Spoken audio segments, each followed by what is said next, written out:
This week we're going to be looking at making the stairs for that corridor that you can see on the left. So I'm going to take you through that process mainly.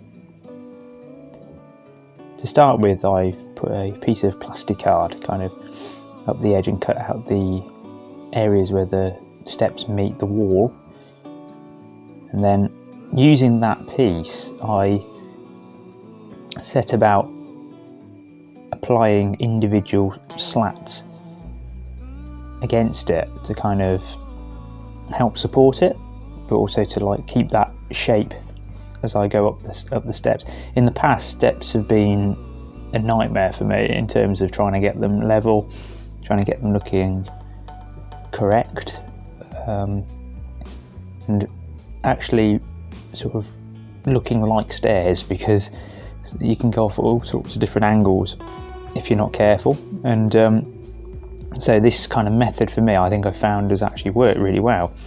So I'm literally putting in a bit of plastic weld and then inserting the step, the top step as it is here, into that groove, standing up against the plastic card that's sort of laid down at an angle, which kind of keeps the shape.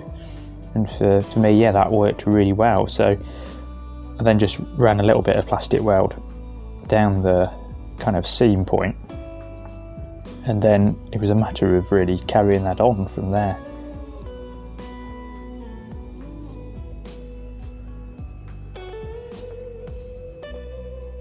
So trying to be really careful, to not oversaturate the pieces. But what's nice about plastic weld is once you've applied it, it's not like super glue, it goes hard straight away.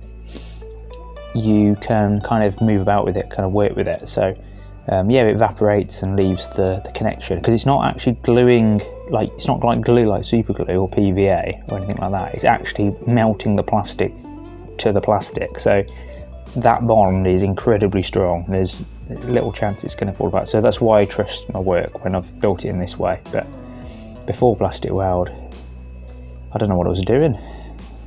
Completely different world. But yeah, it's this way seemed to work for me. So now I've done those top slats, which really look quite neat, I think. It was a case of then sliding in the kickboards. Yeah, it's kind of a gentle kind of thing. Place them in and then just running a bit of plastic weld again down the connection points. And I have to say, I've done stairs find it really difficult in the past, and this just made it really quite nice and easy to do. So you can kind of see how it's kind of shaping up, how it kind of looks quite cool. Now this is the other thing that I needed to do, was to do the paving stones outside on the footpath. Now I've drawn them out here, so they're kind of just with a pen, made sure that they're all kind of spaced accordingly. Plan it first, make sure that they all fit nicely. And we also had a ramp kind of situation where this end nearest the camera was kind of lower than the far end, so I had to build that up with foam and then use sticky backed paper to kind of cover it and form it as one. Sometimes you use paper mache, but in this case I wanted to stay neat. So there you can see off the actual references how I need it to look. There's some tarmac sections, which is quite cool. Be looking forward to putting some of that in and the filler and things, but mainly this will be focusing on how I apply the individual slabs. So taking my ruler, do a couple of measurements off the drawings that I've done. I've written out where the tarmac pieces are as well, just so I don't kind of get that wrong and go and fill them all in. I transfer that to the plastic card, which is quite a simple sort of task with a pen.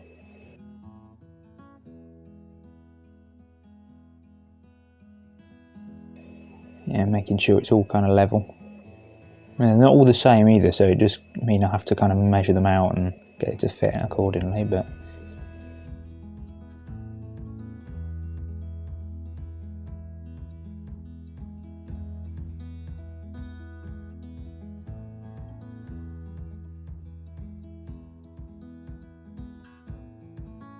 bend and snap technique that I use regularly, pretty much for everything.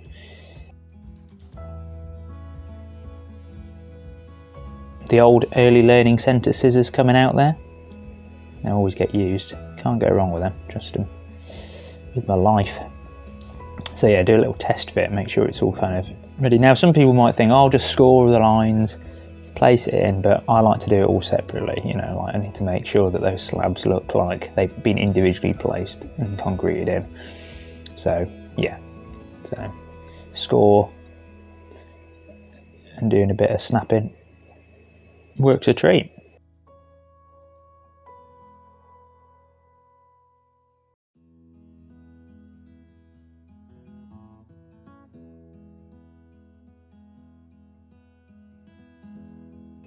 So yeah, that's been a bit of a pain, that doorway, but you know.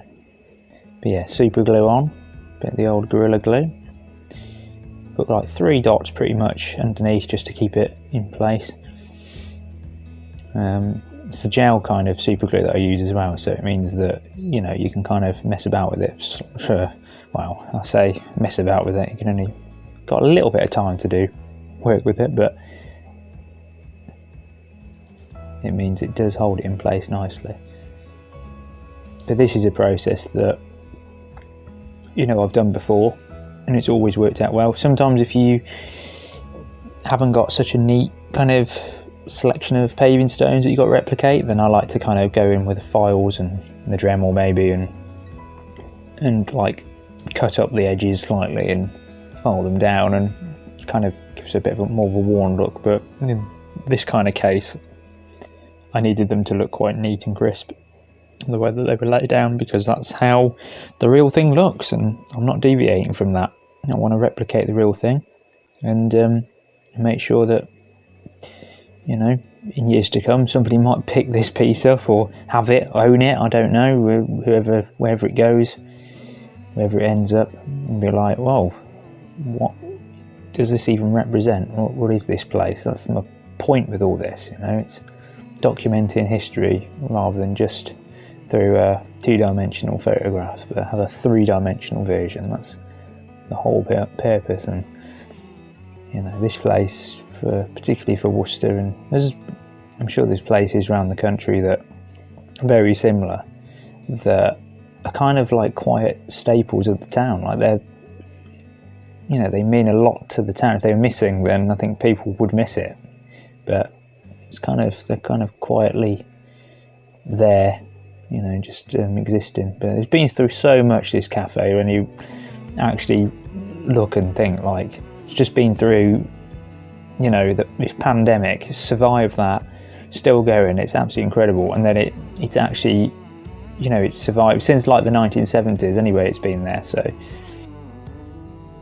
I don't know, when you walk in there, it's when you walked in the original version, it was you got a very sort of nostalgic feeling, but even now though, they've kind of outdone themselves with how lovely it is.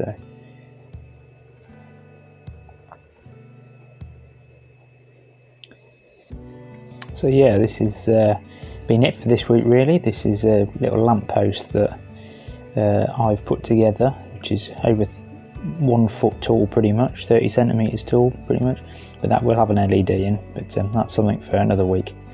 So yeah, if you like this video and you know you enjoyed it, want to carry on the journey with me on what I'm making this piece, then like and subscribe and everything, all that good stuff, and yeah, I'll be sure to see you next week and show you where I'm at. I think probably a bit of airbrushing next week, so that could be quite exciting. But yeah, I'll see you next week. Have a good one, folks.